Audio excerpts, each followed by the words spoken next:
علیکم ورحمۃ اللہ وبرکاتہ۔ الحمدللہ کفا والصلاة والسلام علی رسول اللہ وبعد۔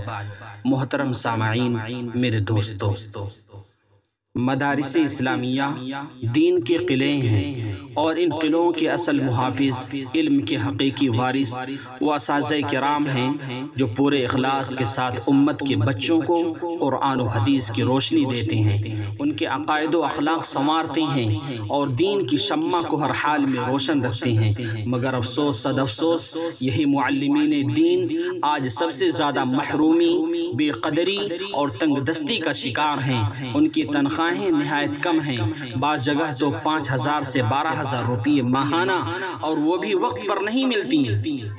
مہینوں تنخواہیں رکی رہتی ہیں اور جب ملتی ہیں تو اس قدر ناکافی کی زندگی کی بنیادی ضروریات بھی پوری نہیں ہو پاتی۔ ایک عالم جو قوم کو علم دے رہا ہے خود اپنے بچوں کی فیس ادا نہیں کر پاتا، جس کی زبان پر قرآن ہے اس کے گھر میں دوا کے پیسے نہیں، جس کے ہاتھ میں بخاری و مسلم ہے اس کے کمرے میں راشن کے لیے پیسے نہیں، جبکہ قرآن کریم ہمیں سکھاتا ہے کہ محنت کرنے والے کا حق ادا کرنا واجب ہے۔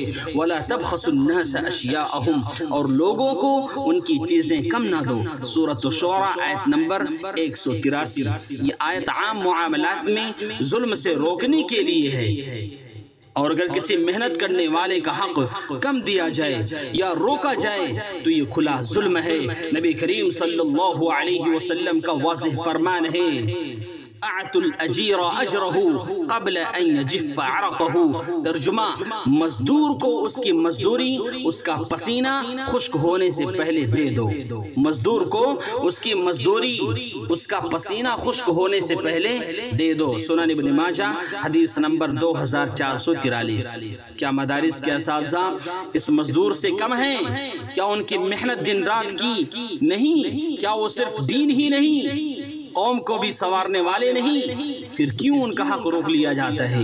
ان کے بارے میں رسول اللہ نے فرمایا، کلکم راع وکلکم مسئول عن رعیتہ۔ ترجمہ، تم میں سے ہر ایک نگہبان ہے اور اس سے اس کی رعیت کے بارے میں پوچھا جائے گا۔ صحیح بخاری حدیث نمبر 893۔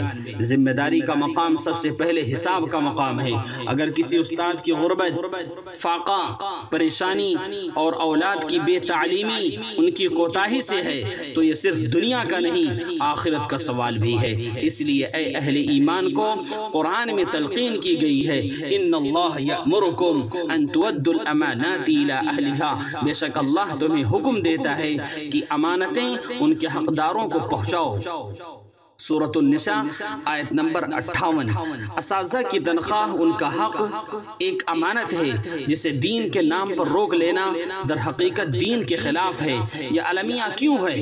اس کا سب سے بڑا سبب خود مدارس کے ذمہ داران ہیں جن کے ہاتھوں میں ان اداروں کی مالی باغ ڈور ہے۔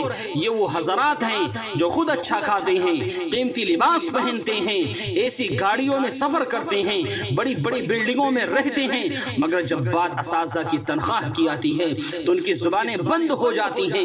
افسوس کی بات یہ ہے کہ ان میں سے اکثر جمعیت علماء ہند جیسے دینی و سماجی اداروں کے بڑے ذمہ داران بھی ہیں، اور جمعیت اہل حدیث سدھارتھ نگر بھی ہیں جو قوم کے سامنے بڑی بڑی تقریریں کرتے ہیں، جلسوں میں دین کی بات کرتے ہیں، امت کے غم کا دعویٰ کرتے ہیں، لیکن اپنی ہی درسگاہوں کے اساتذہ کے دکھ درد پر مجرمانہ خاموشی اختیار کیے ہوئے ہیں۔ نتیجہ یہ ہے کہ آج باصلاحیت علماء دین کا راستہ چھوڑ کر دنیاوی مشاغل کی طرف جا رہے ہیں۔ وہ کہتے ہیں جب علم کے بدلے عزت نہیں، معاش نہیں، سہارا نہیں تو ہم اپنے بچوں کو بھوکا کب تک رکھیں؟ اگر یہی روش جاری رہی تو وہ وقت دور نہیں جب مدارس علماء کرام سے خالی ہو جائیں گے اور پھر صرف عمارتیں باقی رہ جائیں گی، روح ختم ہو جائے گی۔ لہٰذا یہ وقت جاگنے کا ہے۔ اساتذہ کرام کو عزت دیجیے، ان کی تنخواہیں بڑھائیے، وقت پر ادائیگی یقینی بنائیے۔